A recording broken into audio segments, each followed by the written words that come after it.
Okay, so this video is going to be about badminton, and I'm going to be talking about a specific um, topic in badminton, and that's badminton teamwork and also badminton communication. So this type of badminton, okay, the start phase of this type of badminton is when you hit the shuttle. So you hit the shuttle goes somewhere on the opponent's court. And during that period of time until they hit it back to you, you are actively communicating with your partner, right? It's difficult to say, okay, I'm gonna do this or I'm gonna do that vocally. That's why the communication is done through body language and the communication is done through movement. For instance, if I just hit a high clear and then before the shuttle gets to my opponent, I move forward until I reach the front of the court. That is a set, aka a communication, that I'm gonna take the front and he's gonna take the back. And this is where you kind of encounter the typical structure of communication, which is the initiator and the terminator. Right? The person who initiates the conversation and the person who terminates the conversation. Now, it's very common for certain players to not even use this, and that is debatably good or bad. I mean, everyone has their own style of playing, but a lot of people don't use this type of playing. Yuta Watanabe uses this a lot, where he kind of starts things off before the shuttle is hit back. Because it's communication, right? There's no way for you to know really what your partner is thinking unless you move and you communicate to them that, yeah, I'm going for a shift, circular shift in position, going forward and back, just through movements, even a slight one can make a huge difference as to how much you know of what am I doing and what is he doing, or she doing. So again, I just want to reiterate what I'm trying to say. What I'm trying to say is, until the shuttle comes back to you, you can do whatever you want, right? You could run off the court, get another racket, and come back. You could do jumping jacks, start doing jumping. You can do so much, right? But the important thing about why, at least for me, it's important that I move. I don't care about my partner, but for me, it's important that I move.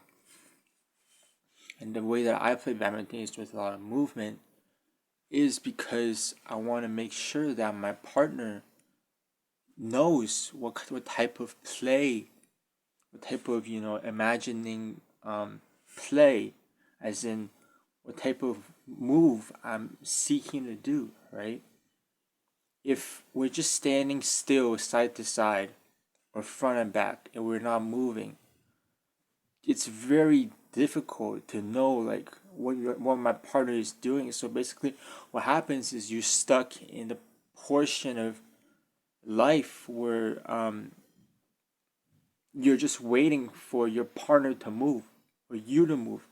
Whoever the shot it goes to, that's the person that I'm moving, right?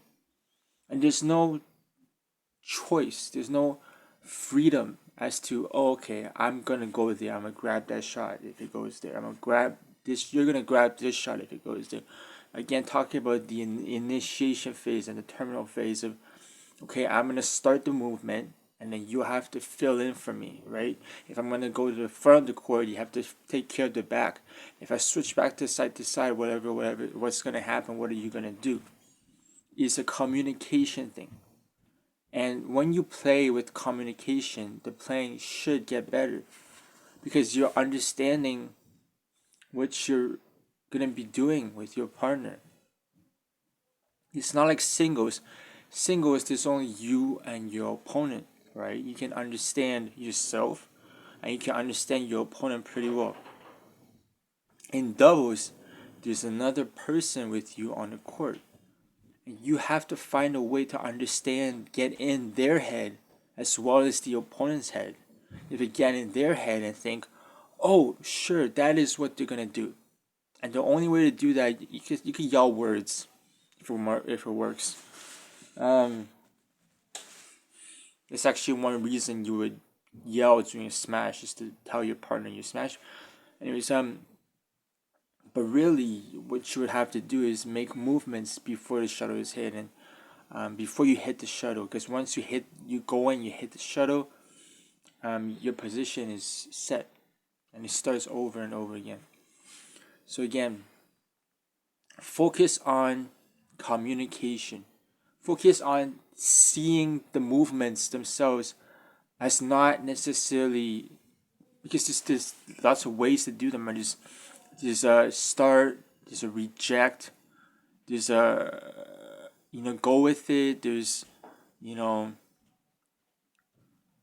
go with it, then reject. There's go with it and a fake. There's a lot of types of different movements that you can do to speak to your partner. But I recommend trying, at least once you reach a certain level, to try to communicate with your partner, as in moving before the shuttle is hit. Right? Just moving, just telling your partner, this is where I'm gonna go. Alright, and there's other types of reasons, such as confusing your opponent, such as making plays and just reading the game and going there and making sure that your partner has the time to respond to you. Right? So if you make a certain call and you want this play to happen, you have to give your partner time to respond. So many different nuances, but the whole point of it is movement in badminton. Really, the off shuttle movement really is just pure communication. I want to tell my partner what I'm doing, and I want them to respond in their manner, so that as a whole we're behaving properly. Right? Standing side to side, that's one way to do it. You're not gonna get anything wrong from that.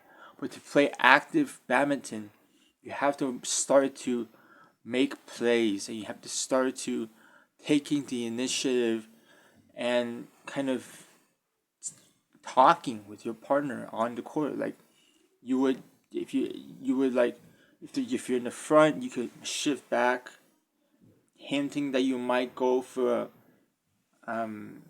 a switch from front and back to side. You could go in a start, moving in a circle, going for the switch. You can go and go front and then go forward again, saying you're gonna go linear. You can go, attack the front of the net and stay there, telling them you're staying there. You can move back, smash, and then go to the side, telling them to move back, so they go for the smash. So many different things, and it takes a lot of training with the proper partner. But yeah, this is very important, and I wanted to share this today. Thank you.